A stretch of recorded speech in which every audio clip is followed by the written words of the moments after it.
என் தங்கமே, தாமரை பாதம் கொண்டு உன் வீட்டு வாசலில் காலையிலிருந்து நிற்கின்றேன். என்னை நீ உள்ளே அழைத்துப்போ. உன்னிடம் நான் வந்துவிட்ட பிறகு எல்லா பொறுப்புகளையும் என்னிடம் விட்டுவிடு என நான் கெஞ்சுகிறேன். உடும்பு பிடியாக அவற்றை பிடித்து கொண்டு விடாமல் நம் வழியில் நாம் போகின்றோம். கஷ்ட நிவர்த்திக்கு அவன் நம்மோடு இருந்தும் கண்ணில்லாதவர் போல காணாது இருக்கின்றோம். உள்ளத்தில் நான் இருந்தும் உணராமல் நீ பிதற்றுகிறாய். இறைவா, என்னை காப்பாற்று என வெளியே அலைந்து திரிகிறாய். அல்லல் என அனைத்தையும் உன் தலையில் நீ தூக்கி போட்டுக்கொள்கிறாய். இந்த பிரச்சனைகள் அனைத்திலும் இருந்து விடுபட்டு சுகமாக வாழும் நோக்கத்தில்தான் நான் உன்னை அழைத்திருக்கிறேன். உன் இடம் தேடி வந்திருக்கிறேன். என் பக்தராகிய உனக்கு சங்கட நிவர்த்தி என்பது நிச்சயம். இதை மட்டும் நீ உணர்ந்து கொண்டால் போதும். வெற்றி பெற வேண்டும் என்ற உத்வேகம் உன் மனதில் தோன்றிவிடும். தன்னம்பிக்கை, தைரியம், விடாமுயற்சி, செயல்திறன் ஆகியவை ஏற்படும். வாழ்க்கையில் நிச்சயம் வென்றே தீருவோம் என்ற உந்துதல் ஏற்பட்டு செயல்பட ஆரம்பிப்பாய். இதெல்லாம் ஒருவருக்கு ஏற்பட்டால் அவர் மனதில் நான் வேலை செய்கிறேன் என்று பொருள். இப்படிப்பட்டவர் எந்த நிலையை கண்டும் மச்சப்பட தேவையில்லை. தன்னுடைய இன்றைய நிலைக்காக கூனி குறுக தேவை கிடையாது. நான் என்கிற பரம்பொருள் உன்னுள் அமர்ந்து சேவையை துவங்கிவிட்டதை நீ உறுதியாக அறியலாம். ஜோதிடம் பொய் அல்ல. ஆனால் அதன் மீது இவ்வளவு தீவிரமான நம்பிக்கை தேவையில்லை. அவரே எல்லா நிகழ்வுகளுக்கும் காரணகர்த்தா ஆகும்போது தேவையற்ற முயற்சி, அலைச்சல், குழப்பம் வேண்டாம். அனைத்தையும் நான் பார்த்து கொண்டு உன்னை விடுதலை செய்து விடுவேன் குழந்தையே. இப்போது ஏற்பட்டுள்ள கஷ்டம், பிரச்சனை என அனைத்துமே தற்காலிகமானது. அதை நான் தீர்த்து உன்னை வெகு தூரம் கூட்டி செல்வேன் என்பதை நீ உணர்ந்து கொள். நிலையற்ற ஒன்றுக்காக என்னை நாடுவதை தவிர்த்து அதைவிட மேலான ஒன்று இருக்கிறதா என்ற தேடுதலை ஆரம்பித்துப் பார். அந்த இடத்தில் உன் வாழ்வில் ஆன்மீகம் ஆரம்பிக்கும். என் தங்கமே, உன் மனபாரத்திற்கு நீதான் காரணம். அடுத்தவர்கள் மீது வீணாக பழி போடாதே. முதலில் உன்னை நீ சரி செய். என் சொத்துக்கள் எல்லாம் போய்விட்டன, இனி நான் என்ன செய்வேன்? அடுத்து ஏதாவது வியாபாரம் செய்ய வேண்டுமென்றால் முதலீடு தேவைப்படும். எதை வைத்து முதலீடு செய்ய என்று கலங்குகிறாய்? யாரிடமும் இல்லாத மிகப்பெரிய சொத்து உன்னிடம் இருக்கிறது. அதை வைத்து நீ இழந்ததற்கும் மேலாக சம்பாதிக்கலாம். அப்படி என்ன சொத்து என்னிடம் இருக்கிறது? நான் தான் எல்லாவற்றையும் இழந்து பிச்சைக்காரனை விட கேவலமான நிலையில் இருக்கிறேனே என்கிறாயா? அதுதான் இல்லை.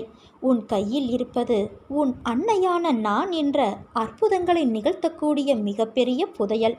அந்த புதையலை நீ மிகவும் சரியான முறையில் கையாண்டால் உன் கஷ்டங்களையெல்லாம் நொடி பொழுதில் தீர்த்து வைத்து விடுவேன். அதற்கு தேவை நீ என்னிடம் காட்டப்போகிற அன்பு. அது மாறாத அன்பாக இருக்க வேண்டும். உறுதியான அன்பாக இருக்க வேண்டும். உன்னுடைய இன்ப காலங்களில் போற்றி சோதனை காலங்களில் தூற்றக்கூடிய அன்பாக இருக்கக்கூடாது. எப்போதும் உன் அன்பை சமநிலையில் நீ காட்ட வேண்டும். அம்மா, நீதான் கதி. உன்னை தவிர வேறு கதி இல்லை என்று முழுமையான அன்பு பக்தியோடு என்னை நீ சரணாகதி அடைய வேண்டும். அப்படி சரணாகதி அடைந்த பிறகு உனக்கு எத்தனை இடர்பாடுகள் வந்தாலும் எனக்குள் இருக்கும் அன்னை காப்பாற்றுவார். எல்லா கஷ்டங்களிலிருந்தும் என்னை விடுவிப்பார் என்ற நம்பிக்கையோடு வருவதை திடமோடு எதிர்கொள்ள வேண்டும். ஒரு தடவை என் பாதங்களில் இறக்கி வைத்த உன் மனதின் குப்பைகளை திரும்பவும் உன்னுள் ஏற்றிக்கொள்ளக்கூடாது. அதற்கு பதிலாக என்னோடு என் அன்னை இருக்கிறார். என் நாடி நரம்பெங்கும் அவர் வியாபித்து இருக்கிறார். அப்படி இருக்கும்போது நான் கவலைப்பட வேண்டிய அவசியம் என்ன? இந்த பிரச்சனைகள் எல்லாம் கிட்ட போனால் மறைந்துவிடும். தூரத்திலிருந்து பார்க்கும்போது பனி மூட்டமாக இருக்கும். கிட்ட போனால் மறைந்துவிடும் போல மறைந்துவிடக்கூடியவை என்று தைரியத்தோடு இருக்க வேண்டும். இந்த உறுதியான மனநிலையோடு என் நாமத்தை நீ ஜபித்து கொண்டே இரு.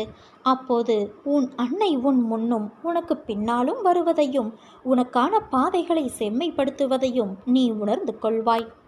எதிர்ப்பதற்கல்ல, பொறுப்பதற்கே தைரியம் வேண்டும். உறுதியான நம்பிக்கை வேண்டும். இன்று கிடைக்காவிட்டால் நாளை கிடைக்கும் என்று எதிர்பார்த்திரு. நாளையும் கிடைக்காவிட்டால் நாளை மறுநாள் கிடைக்கும் என எதிர்பார். உன் எதிர்பார்ப்பை தாண்டினாலும் கிடைக்காத போது ஒரு நாள் கிடைக்கும் என்று இரு. நிச்சயம் கிடைக்கும். எல்லாம் இருள் சூழ்கின்ற நேரமாய் உன்னை துரத்தி வருகிறதா? கவலை கொள்ளாதே. அத்தனையும் வீழப்போவது உறுதி. உன் வாழ்வில் இன்னும் எத்தனை நாள் இந்த வேதனையும் துக்கமும் என்ற கேள்வியும், அதில் உன் வலியின் ஆதங்கத்தையும் உன் அன்னையான நான் உணர்கின்றேன். உன் கழுத்தை நெரிக்கும் எல்லா விஷயங்களும் என் கையால் தான் முடியப் போகிறது. நான் அமைதியாக இருக்கிறேன் என்று நீ நினைப்பது சரிதான். ஆனால் என் மௌனத்திற்கும் ஒரு எல்லை உண்டு. நம்பிக்கையையும் பொறுமையையும் இழந்துவிட்டேன் என்று கூறுகிறாயே, உன் மூச்சை நீ இழந்து விட்டாயா? இல்லையல்லவா? அந்த மூச்சு ஒரு உயிர் வாழ எவ்வளவு முக்கியமோ அதை போலத்தான் உனக்கு உன் நம்பிக்கையும் பொறுமையும். இழந்துவிட்டேன் என்று நீ நினைக்கும் இடத்தில்தான் உண்மையாக உன் வாழ்நாளில் நீ பெறப்போகும் விஷயம் அடங்கியுள்ளது. சூழ்நிலை என்பது உனக்குத்தான். என்னால் என் பிள்ளைக்கு அதை ஒரு நிமிடத்தில் மாற்ற முடியும். ஆனால் சில நேரங்களில் சில நிமிடங்கள் அல்லது சில நாட்கள் கூட ஆகிறது.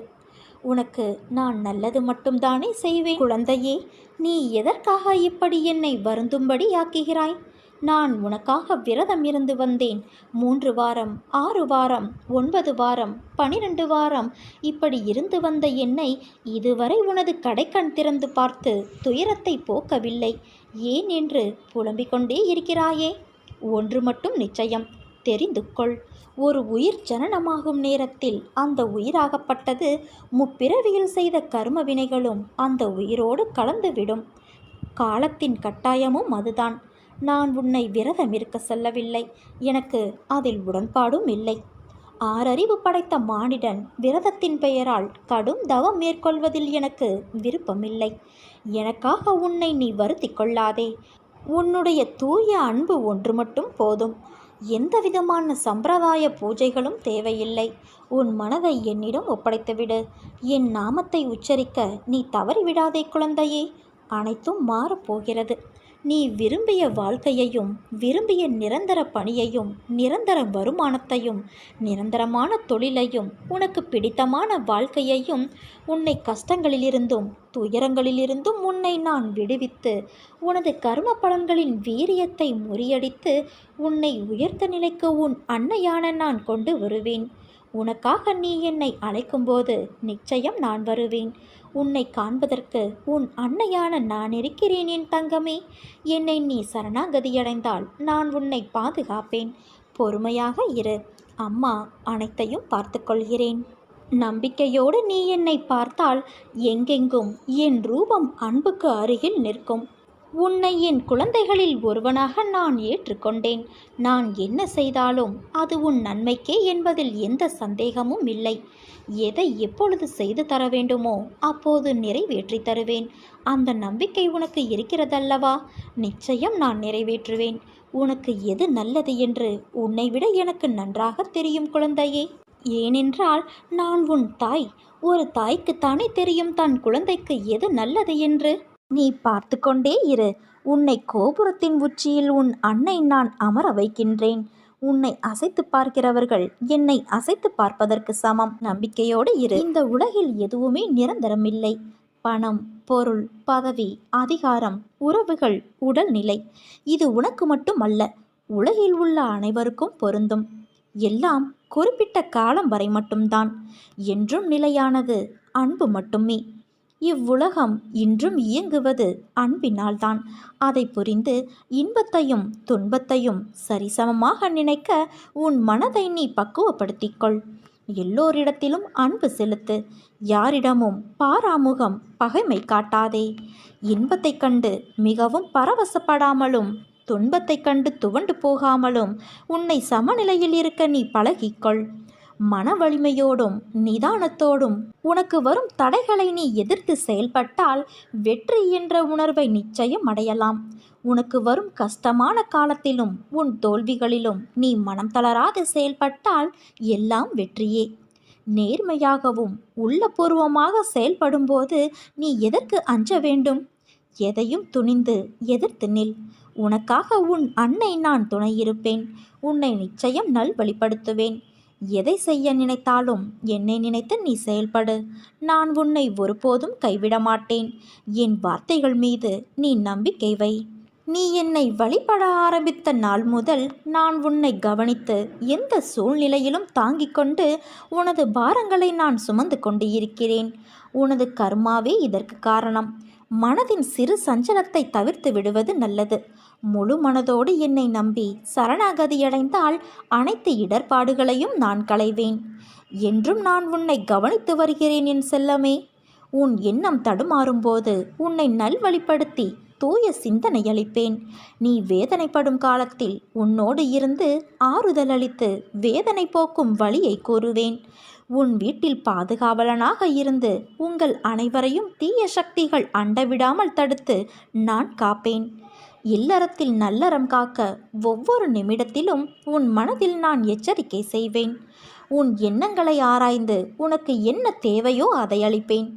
என்றுமே உன்னை நான் அஞ்ஞானத்தில் மூழ்க விடாமல் சத்திய தர்மத்தை உன் மனதில் புகுத்துவேன். இங்கு எதுவுமே நிரந்தரமில்லை என்பதை உணர வைத்து எளிமையாகவும் ஏழ்மைக்கு உதவி செய்ய மனதை தூண்டுவேன். ஏட்டு சுரைக்காய் கறிக்கு உதவாது என்பதை உணர வைத்து நீதி மறவாமல் வாழ வைப்பேன். உழைப்பின் தத்துவத்தை எடுத்துரைத்து உன் உழைப்பில் வருவதை கொண்டு வாழ வைப்பேன். இன்ப துன்பம் ஏற்ற தாழ்வு, இதனால் வந்த கர்மாவை என்னவென்று அறிய வைத்து மனமகிழ்ச்சியோடு நீ அதை ஏற்று இந்த ஜென்மத்திலே அனுபவித்து பூரணம் கண்டு பிறவி கடந்து என்னோடு உன்னை நான் அழைத்து கொள்வேன். உன் வாழ்வில் என்ன நடக்கிறதோ அது என் ஆணைப்படிதான் நடக்கிறது. நானே உன்னை தூக்கி விடுகிறேன், நானே தள்ளியும் விடுகிறேன். நான் தான் சண்டை போடுகிறேன், நான் தான் மற்றவர்களை சண்டையிடவும் வைக்கின்றேன். காரியங்களை செய்பவரும் செய்ய வைப்பவரும் நான்தான். அதனால் நீ எதற்காக கலங்குகிறாய்? ஒன்றை மட்டும் நீ நினைவில் கொள் என் தங்கமே. ஒரு நாளும் ஒருவரின் கடந்த கால தவறுகளையும் நிகழ்வுகளையும் சுட்டிக்காட்டி காயப்படுத்த நினைக்காதே. உனக்கு தெரியாது அவர்கள் பழைய வழிகளிலிருந்து மீண்டு வர எவ்வளவு போராடியிருப்பார்கள் என்று. அடுத்தவர்களை நீ மனம் புண்படும்படி பேசுவதற்கு முன்பு ஒரு நிமிடம் அந்த இடத்தில் உன்னை வைத்துப்பார். அப்போது உனக்கு புரிய வரும் அந்த வழி என்ன என்று. அதனால் மனதளவில் யாரையும் நீ காயப்படுத்த நினைக்காதே.